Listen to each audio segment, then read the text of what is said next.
Okay, fine. Thank you, guys. Today, we will discuss about the Snowflake architecture. See, we have a three layers. We have a three layers in the Snowflake architecture. Database storage. See, this is important. Let's try to understand it clearly.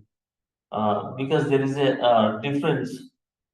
They have improved a lot of things in the Snowflake. So internal things, and then based on this architecture, we will see the good performance improvements in all the tasks actually.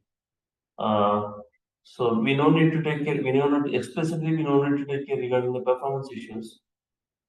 So that's why. So this is important, and also we will get one or two questions in the interviews. Please focus on this. Database storage. Database storage is one of the layer, and then query processing layer is another layer, and then cloud service layer is another layer. We'll discuss one by one. What is this database storage layer, and then query processing layer, and then cloud service layer. So we'll start with the very first thing is database storage layer. Here, so this is a storage layer. This is storage layer. What is the meaning of storage layer? Storage means database storage, data storage, where we can load the data into a Snowflake. Suppose let's consider if the data is loaded into the Snowflake, the data will be stored in a database storage layer.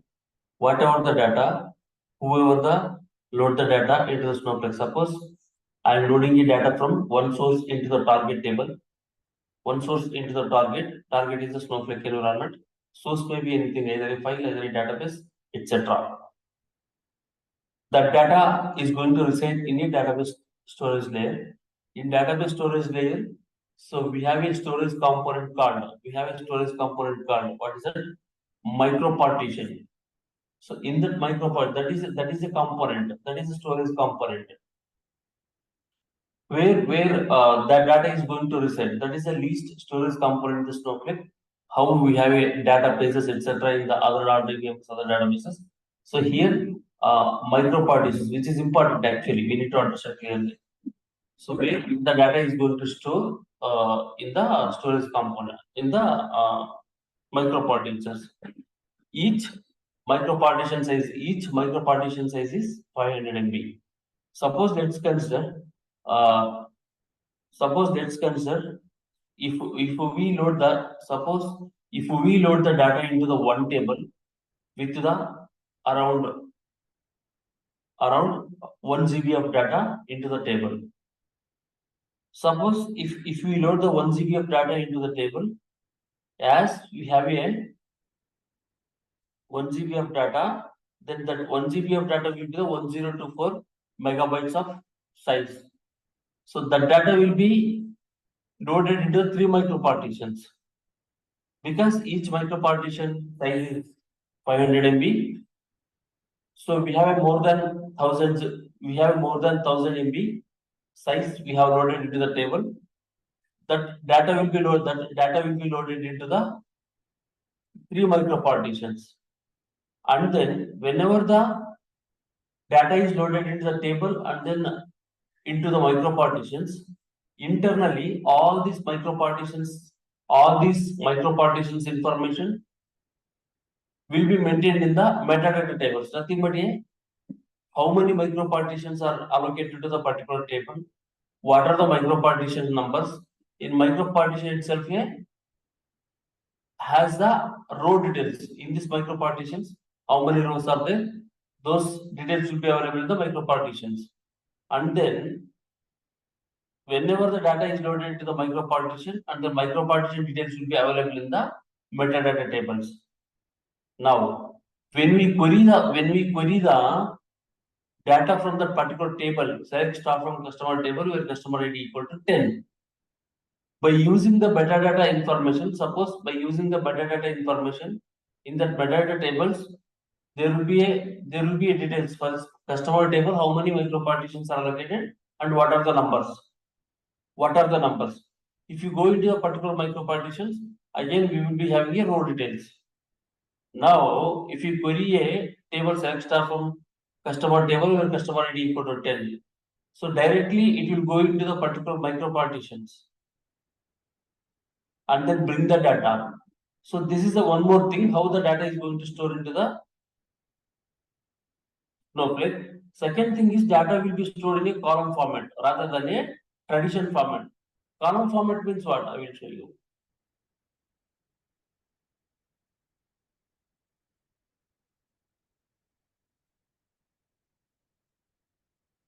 So this is the column format. This is the column format.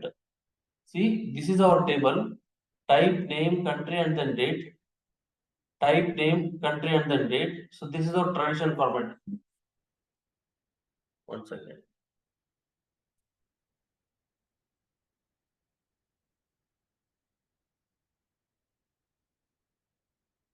One second. One second.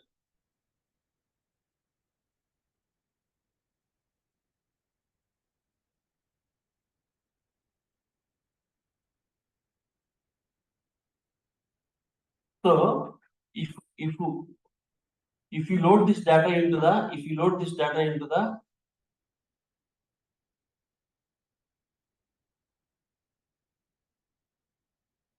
there is one more slide. This is another slide. One second.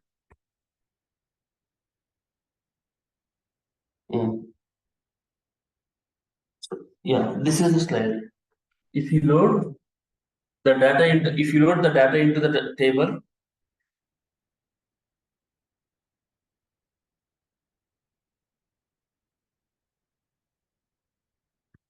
so if you query, even if you load the data into the table and then if you query the table, then we will get the records in as usual traditional format.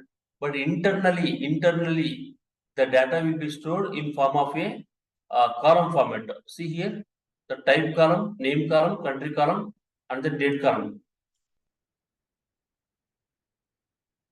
Country column. This data is stored in a column format. See here, type, name, and then country, date. The very first record is 2A UK and then 11/2. 2A UK and then 11/2. 11/2. So by storing a data in a column format, so we will be having a advantage. We will be having a advantage that I will explain you. And the third thing is whenever we load the data into the Snowflake from the external sources into the Snowflake, suppose you are loading a data from the one source file into the table. If your source file is having around 2 GB of data in the source file, if you load the data into the Snowflake, always it will occupy the storage space less than the original size because the data will be compressed and then store the data into the Snowflake. What is the advantage by compressing the data into the Snowflake means the Snowflake pricing and then cost will be generated based on the storage location you have used and then based on the hardware resource you have used. Based on these two components, your pricing will be happening. How much space you are using per month. So based on that, they will generate the cost to your organization. How much hardware resources you have used. Based on that, the Snowflake will generate the cost. That's why whenever the data is loaded into the Snowflake table from the any source file, always the space will be occupied less than the original file because the data will be compressed. So this is the main three things we need to remember. When the data is loaded, the data will be loaded into the micro partitions, and data will be stored in a column format, not into regular traditional format, like columns into rows into not in traditional format, and also data will be stored in a compressed format. Now, what is the advantage? What is the advantage here? To store the data in a compressed, to store the data in a micro partitions. See, I told Whenever we load the data into the table, the data will be split across the multiple micro partitions based on your data size. So each micro partition size will be 500 MB. So once this one micro partition is completed, then it will start to load into the next micro partition. Like that, always the data will be stored into a multiple continuous micro partitions. Multiple continuous micro partitions based on your data size. And then each micro partition will be having a data stream. How many rows? 1 to 6, 7 to 12, 13 to 18, 19 to 20, 19 to 24. And then this micro partition 1, micro partition 2, micro partition 3, micro partition 4. All this information will be stored in the metadata tables. Now, whenever you query a table, select star from table where name equal to y. Select star from table where name equal to y. By using the metadata tables, and then for this particular table, there will be a micro partition numbers, and then directly it will go into the particular micro partitions where name equal to y, micro partition 3 y, and then micro partition 4 y. We have two values in the micro partition 3 and then micro partition 4. So directly it will come into the micro partition 3 and then 4, and then it will scan the data, it will read the data, and then it will return you. Instead of searching in all the micro partitions, directly it will come into the micro partition 3 and then 4, it will return the data. Then what is the advantage here? Suppose let's consider we have only 4 micro partitions here, so that maybe we don't see the differences. Suppose let's consider the table has huge size, and then n number of micro partitions are allocated to the table. In this scenario, if you write the query on top of the table, then on top of the table, it needs to be scanned. It needs to be scanned all the micro partitions. To avoid that, directly it will go into the particular micro partitions where the data is available. And then it will bring the data. By doing this, what is the benefit here? Then we will see the good performance improvement while reading a data. See, to read the data from the 4 micro partitions, to read the data from the 2 micro partitions, we have a differences. It will take at least milliseconds time to read the data from the 4 micro partitions, or it will there is at least time difference between the reading the data from the 4 micro partitions or 2 micro partitions. So as this is reading it directly from the particular micro partitions and then the data, then we are going to save scanning of the micro partitions, and we see the very good performance in the IO request to read the data from the Snowflake environment. So this is one of the great advantage in the Snowflake. So that's why they have designed the architecture is like this. Second thing is the data is stored in a column format. In this scenario, see, first record is stored here, and then second record 2, 3. 1 second. This is 4. Second record is stored here, 4C, SP, and then 11.2, etc. Third record is 3C, and then DE, and then 11.3. See, as the record is stored in a column format. Suppose same data, if you store in if the data is stored in a rows and then columns, the data will be split in multiple micro partitions. Data will be stored in a multiple micro partitions. If the data is stored in a rows and columns, and then while reading a single record, you need to scan. It will scan the multiple micro partitions rather than single micro partitions. Again, it will increase the scanning of the micro partitions. So in this scenario, the advantage is if you want to retrieve the first record type equal to 2 or type equal to 2 and then country equal to UK, type equal to 2 and then country equal to UK, you need to read the first record, and then directly it will come into the particular micro partition one, and then it will read the data from the first micro partition only. It will not touch remaining 3 micro partitions, because see, the record is available in this column format in a single micro partition. If the data is stored, in a traditional format, means suppose this is column 1, column 2, column 3, and then column 4. This column 4 will be split in a micro partition 4, like that. So to read the data first record, then it will scan the multiple micro partitions if the data is available in a traditional format. So they have introduced a new concept here. The data is going to store in a column format. It will be benefit. It will be helpful while reading a data, and then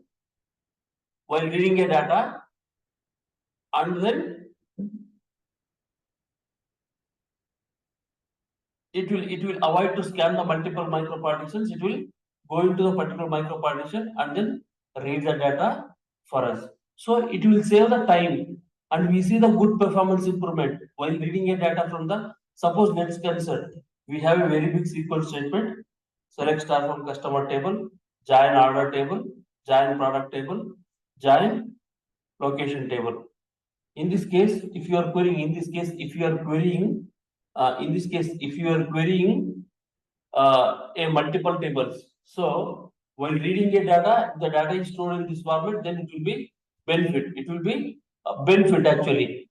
It will be benefit rather than a traditional format. So that is a great advantage of the storage layer in the Snowflake. Second, last one is compressed format. I told you, see, actually the Snowflake will cost on the organization. So how much terabytes of space, is used by your organization in the Snowflake. So based on that per month, so maybe it is, I will tell you, for 1 TB, it is $40 per month, I guess. I will refer that one. I have mentioned somewhere. One second.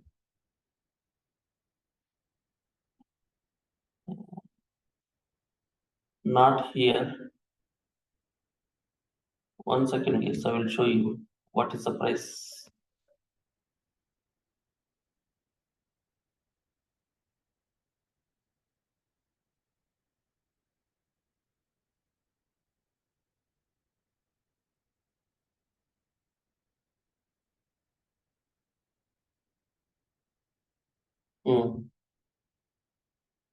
See here, 25.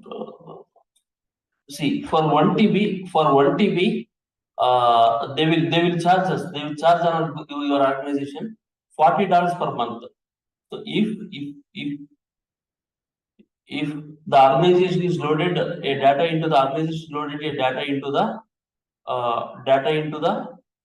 Snowflake, and then the storage capacity. Suppose if we have loaded the lot of 100 terabytes of data, 1000 terabytes of data into the Snowflake, it has occupied that much of space. So based on that terabytes of data, so it will cost. It will cost how much space is per thing. How much space 40 TB? How much $40? How much space is used in your Snowflake environment? Based on that, the pricing will be happened. So $40 for 1 terabyte for the 1 month. Like that, how much or how many terabytes of space you used? So for those terabytes of data, for those terabytes of space, they are going to calculate, and then they are going to generate the pricing. That's what. Whenever we load the data into the this table, automatically the data will be loaded into the compressed format in a Snowflake. Compressed, always it will occupy a less space compared to the version size. So that is about the what I told you. What is the advantage of storing the compressed. Suppose if you load 1 GB of data from the source file, the data size is 1 GB in your source file. If you load into the Snowflake, maybe always instead of 1024 megabytes, maybe it will, if the data is compressed, it may be stored in a 900 MB. If it is stored 100 MB, if it is saved 100 MB of space, you calculate if you load the 100 TB of data into your Snowflake. Maybe so in that scenario it will be useful. It will be useful in the large volume of data while storing a large volume of data. So by doing this, you are going to save the cost to the organization. See, in the Snowflake, we can load the structured data and the non-structured data. You can load the structured data and then non-structured data. Like structured data means as usual regular. As usual. Okay, 1 second. As usual regular one like CSV data, file data, etc. Semi-structured data means JSON data, XML data. We can also load into the Snowflake. So this is all about your storage layer. Coming to the next one second. This query processing layer. This is important, guys. You need to understand actually. This is purely yesterday as I mentioned in the session. This is purely a hardware resource to your organization. See, hardware resource, you don't compare that hardware resource with there will be physical components. No. See, in our on-prem servers, we will set up the hardware resource physical components. Suppose there will be our network servers right. They always they will build our hardware resources and then these servers are going to utilize those hardware resources when you performing any task in the servers. Not like in the Snowflake. There is not at all, there is no any physical components or any software need to install. No, not like that in the Snowflake. So these are the virtual warehouses. Virtual warehouses are virtual compute warehouses are like a hardware resource. Hardware resource in the Snowflake. These virtual warehouses, we are going to create like an object. So this virtual warehouse is also one of the object in the, I will show you, one of the object in the Snowflake. 1 second. I will show that one.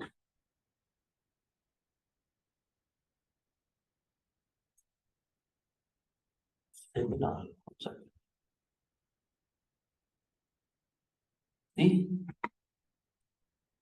So these are the Snowflake objects. I will introduce this one in the next sessions. So this virtual warehouse is the one of the object. How we are going to create in a 1 second. How do I 1 second?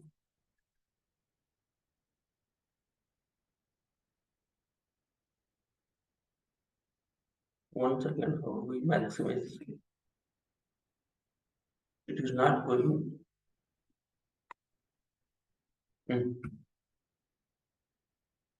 See here, so how we are going to create objects in the Snowflake project. See how we are going to create a database, how we are going to create a schema, how we are going to create a table view. So these are the objects. These are the objects in the Snowflake. Like that, virtual warehouse is also one of the objects we are going to create. So don't imagine that. Don't imagine that. If hardware resource, don't imagine that if the hardware resources means there will be a physical components. No, in this Snowflake there are no physical components actually. So this virtual warehouses are looks like objects only. How we are going to create table name and then create schema name, create database name. Like that we are going to create a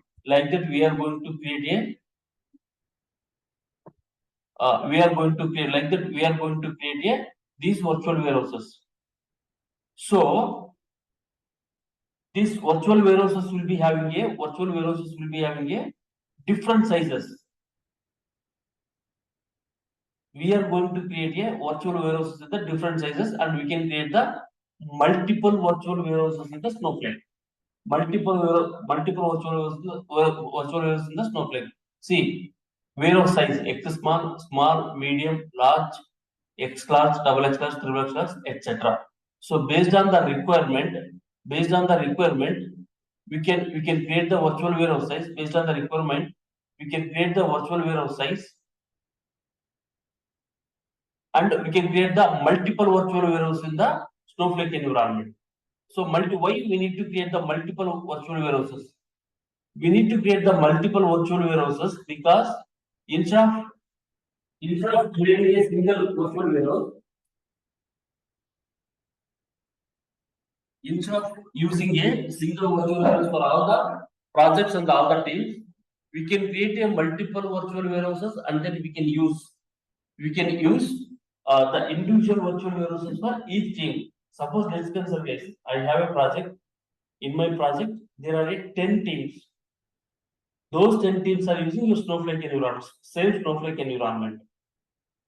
So what I mean to say, instead of using a same single virtual warehouse, we can able to create a 10 different virtual warehouses, and based on the requirement, we can able to create a 10 virtual warehouses with the 10 different sizes.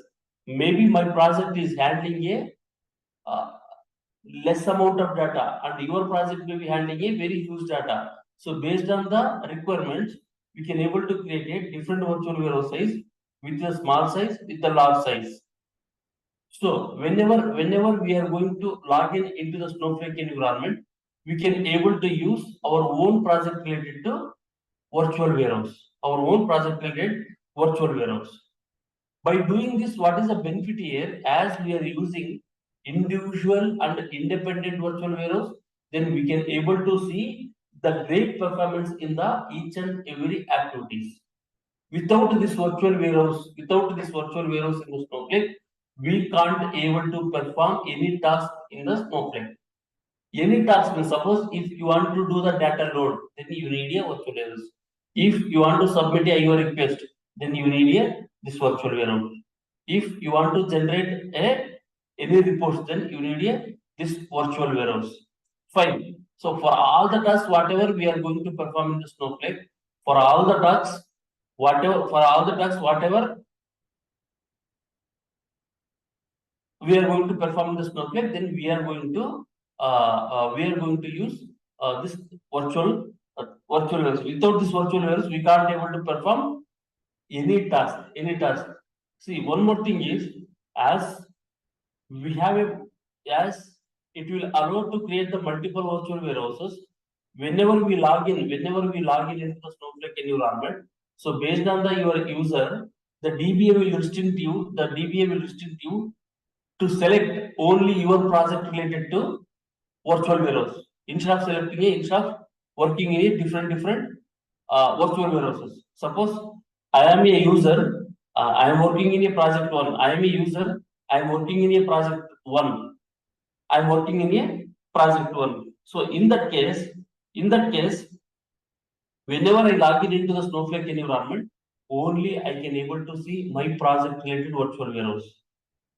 Instead of listing all the virtual warehouses, so that you can able to use your own project related virtual warehouse, and then you can use your project related virtual warehouse. And also there is another beauty options are available in this virtual warehouse.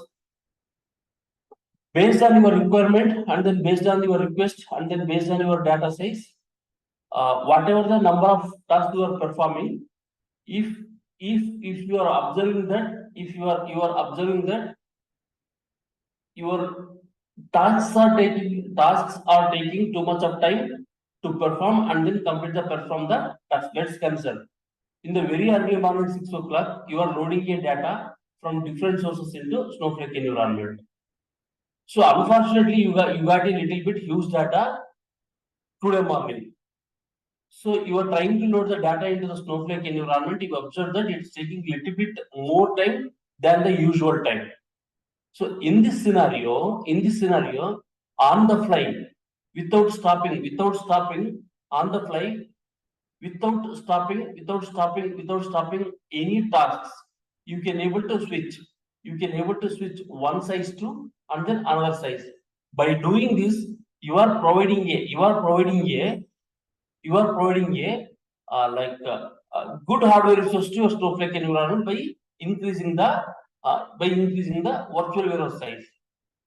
So you no need to stop any request. You are already data loading. Data will suppose if you are connected with any ETL tool and then loading a data into the Snowflake environment, or else you are loading from the AWS into the Snowflake environment.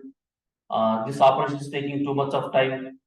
So in this scenario, without stopping that operation, you can able to increase the virtual warehouse size from one size to another size. So that is the good benefit we have in Snowflake. Apart from this, increasing the manually from one size to another size, and also you can create this virtual warehouse to handle the automatic process. So in that automatic process, what it will do, instead of manually increasing the size,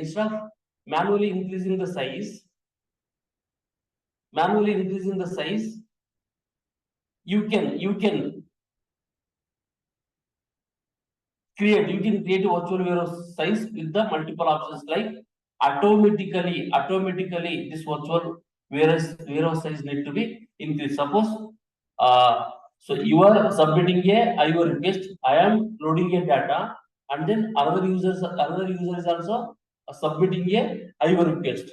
So based on these requests, the existing virtual warehouse size is not sufficient. Internally it will calculate, and then it will increase its warehouse size automatically. So that option is also available in the Snowflake. So manually you can increase, and also automatically it will increase. You can create a virtual warehouse in such a way. So this is the beauty we have with the virtual warehouse size. The beauty with the virtual warehouse. So this is about your one second. Query processing layer. And next layer is cloud service layer. So this is the important thing. This is important. And then this is a topmost layer. This is topmost layer in the Snowflake. I will tell you why this is important and then topmost. I will tell you why this is important and then topmost. Fine. See, very first thing it will take care. As a user, you are trying to log into the Snowflake environment. The very first thing is whether you are a valid user or not.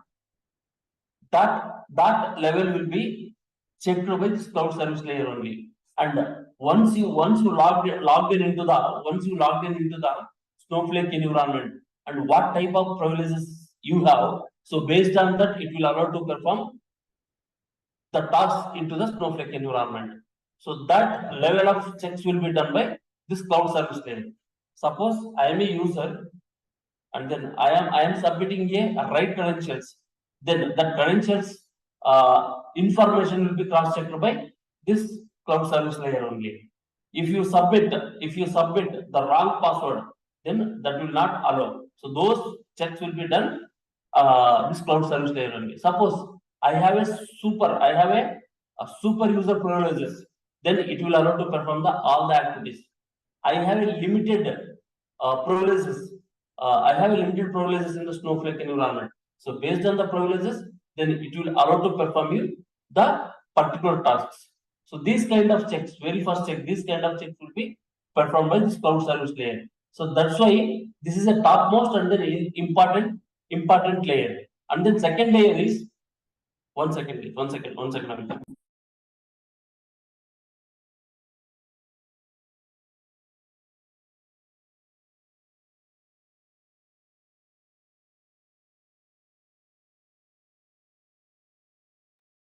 Second thing is another one more important part is here. When as a user, whenever you submit any IO request to the Snowflake environment, what is that IO request? Input and then output request. Whenever you submit IO request to Snowflake environment, the very first thing is this cloud service layer will be accept your IO request, and then it will check, it will pass your IO request whether the submitted the SQL code is in a proper format or not, in a Snowflake format or not. The provided or mentioned objects are available in the Snowflake or not. The provided number of columns in the select statement, those columns are available or not. Everything the very first check is done by this cloud service layer. Very first check is done by this cloud service layer. And then if everything looks fine, then it will pass, the IO request will be passed to the query processing layer. In this query processing layer, we have a cache memory. In this cache memory, always the recently executed SQL queries results will be available. If the matched, whatever you submitted the SQL, whatever you submitted the IO request, the suitable result is available in the cache memory. The suitable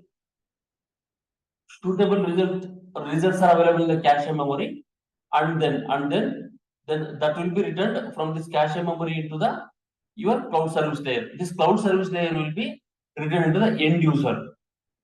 What if the results are not available in the cache memory? This cache memory is what? This cache memory is like in a memory, if you submit any query to your database, actually the recent results will be stored in the memory. So whenever the query is submitted into your database, instead of directly going to your tables or where the data is available in where the physical data is available in the component, instead of checking in that, directly it will check into the cache memory. Fine. So it will go into the cache memory and then it will check for the suitable results for your SQL code.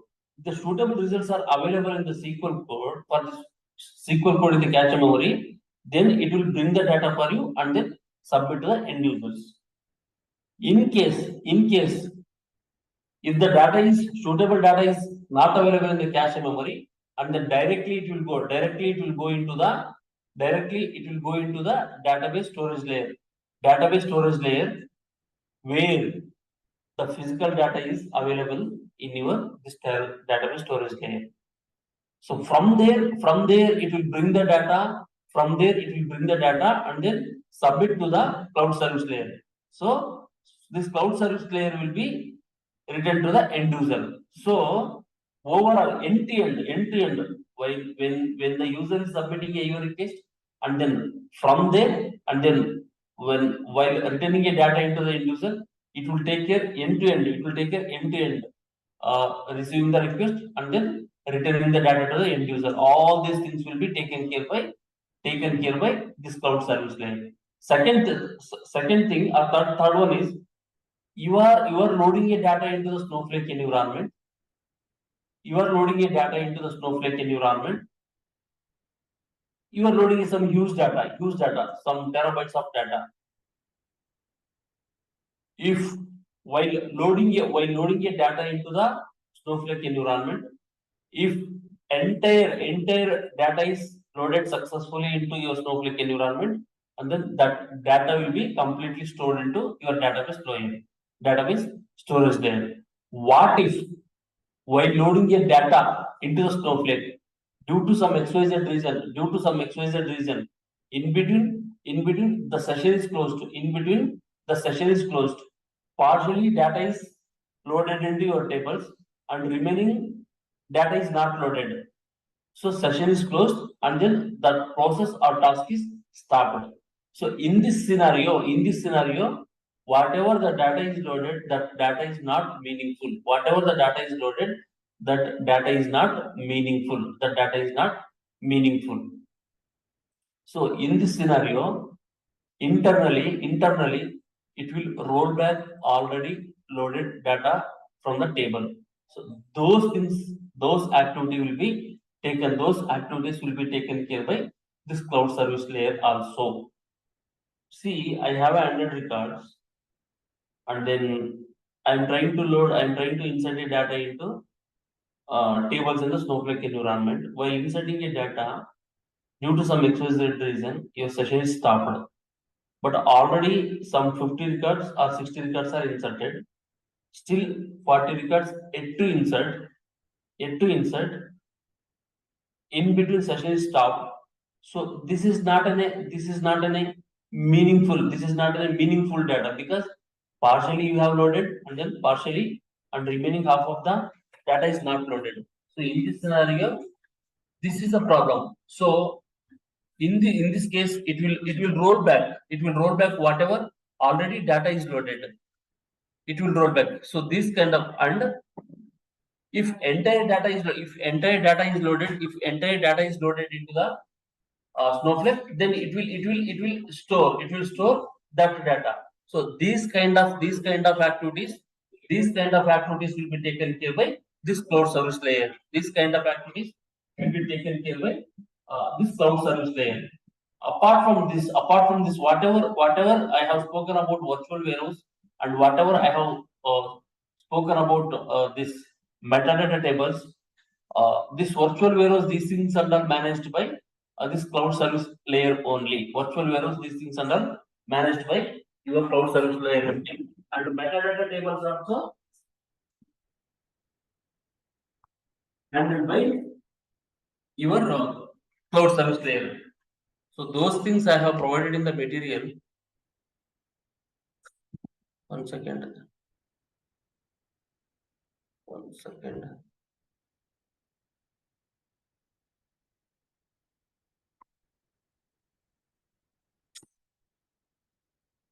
Problem. One second, please.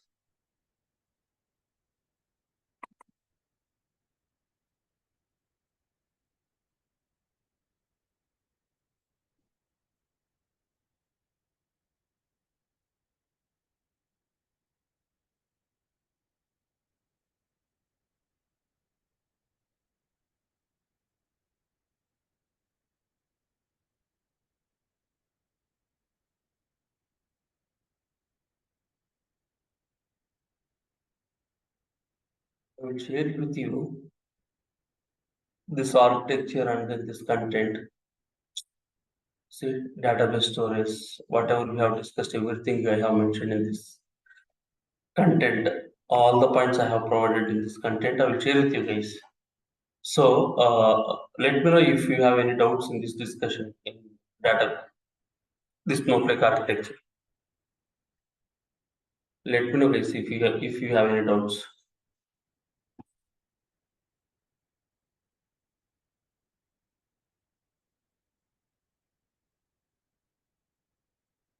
Any doubts? So, Shikhar, in the Snowflake, because I'm coming from SSIS background, so what we know is in the connection manager we can get to connect to let's say XML and different basically providers we can able to connect. In the Snowflakes, how the support is like connecting to, let's say, JSON data or any different sets of different type of data set. Directly you can load the JSON data into the tables in Snowflake. On top of that, you have some Snowflake concepts to parse the tables and then to make into proper format, and then direct see, if we have a JSON file, we can load that JSON file into staging tables. On top of that staging tables, by using the Snowflake concepts, you can parse and then derive and then load the proper formatted data into the target table.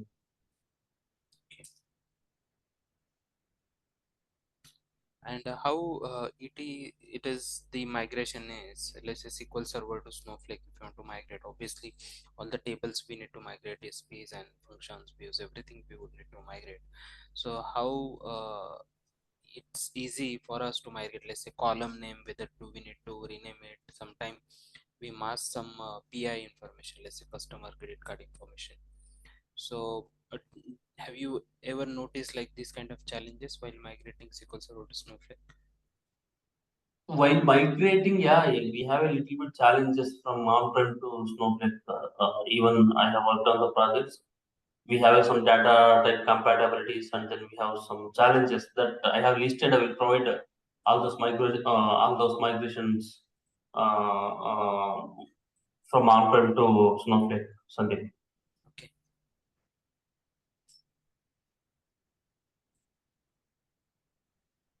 Any questions related to this architecture?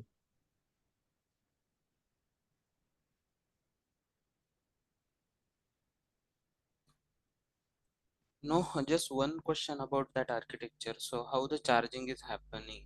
Let's say, our table is very small, and generally that is not going to physical disk, and we are only able to retrieve the data using the virtual warehouse only. No. See, whenever we store the data, whenever we store the data should be stored in your micro partition, right? Mhm. That is storage space.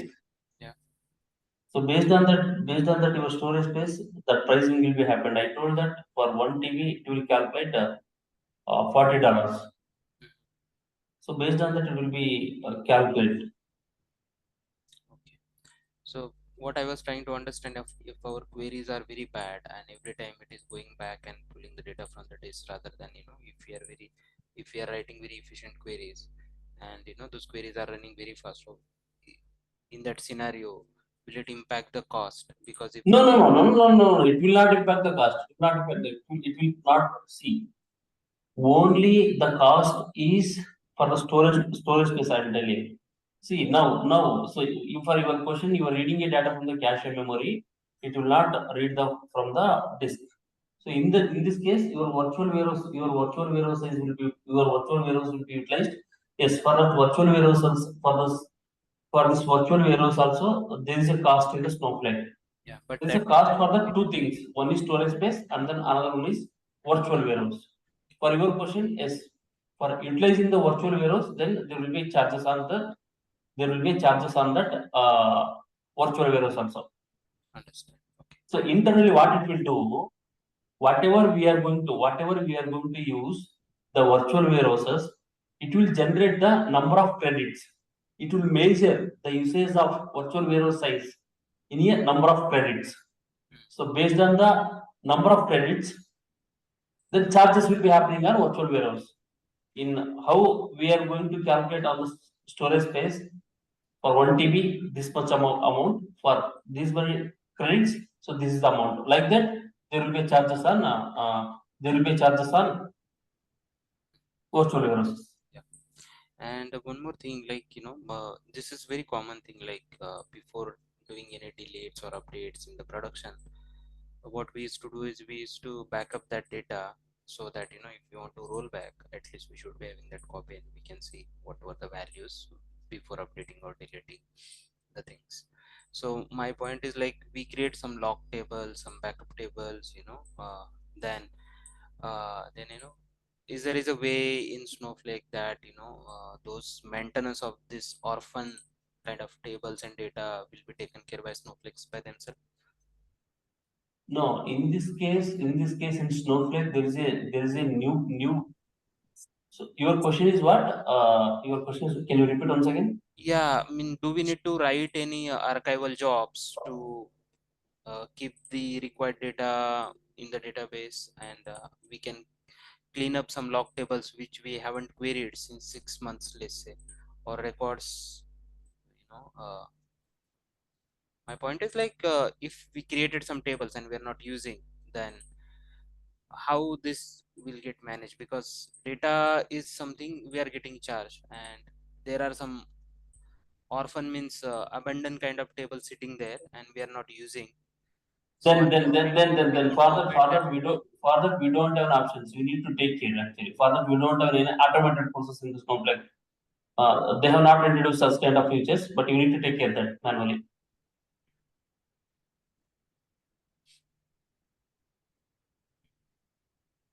Clear. I'm not sure, but I was is there is any way, like, if we haven't queried to that table, let's say 1 year or 6 months down the line, then it will get deleted, kind of thing? Is that kind of some feature is there? No, right? You mean to say automated archival, huh? Yeah. No, yeah, automated archival, no. How if Okay. No, I was just asking, Shekhar. see, I have a one table. See, think generically. See, I have a one table. I stored a data into that one table. I'm not using for the multiple years.